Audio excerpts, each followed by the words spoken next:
మీరు కొంతకాలంగా active politics లో లేరు, మరి డాడీ ప్రావీణ్యం బాగుంటది, మీరెందుకు వెనుకకు వెళ్ళారనుకో? నేను వెనక్కి వెళ్ళలేదు, పాలిటిక్స్ నుంచి వెనక్కి తగ్గలేదు. పాలిటిక్స్ మీద నాకు ప్యాషన్ ఉంది, ప్రజాసేవ మీద. అందుకోసమే నేను పాలిటిక్స్లో ఎంటర్ కావడం జరిగింది.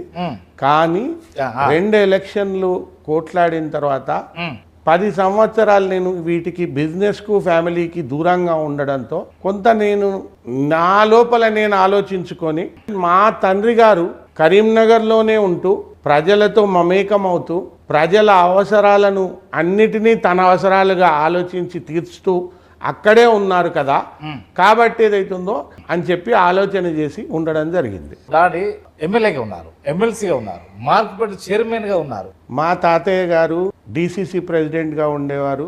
తాతయ్య గారే కవి, రచయిత 1950స్లోనే. మా తండ్రి గారు జగిత్యాల నుంచి ఎమ్మెల్యేగా 1972లో అయినారు కాంగ్రెస్ పార్టీ నుండి. తర్వాత 1978లో తెలంగాణ గ్రాడ్యుయేట్స్ కాన్స్టిట్యున్సీ నుంచి ఎమ్మెల్సీగా ఇండిపెండెంట్గా గెలిచారు.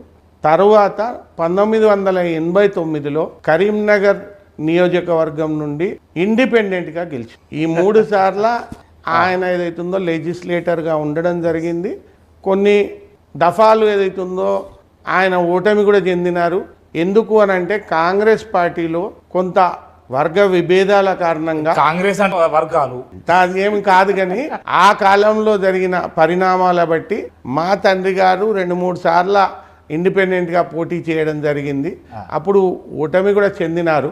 కానీ నిరాశ నిస్పృహలకు ఎప్పుడూ లోను కాకుండా ప్రజల మధ్యలోనే ఉంటూ ప్రజలకు సేవ చేస్తూ ప్రజలతో మమేకమవుతూ చిన్న మచ్చ కూడా లేకుండా, చిన్న మరక కూడా లేకుండా, అవినీతి మరక కానీ ఎటువంటిది కానీ లేకుండా జీవించినారు.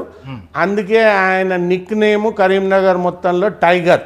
ఆయన ఓన్లీ టైగర్ అని పిలుస్తారు అంతే. టైగర్ అంటే జగపతిరావు గారు.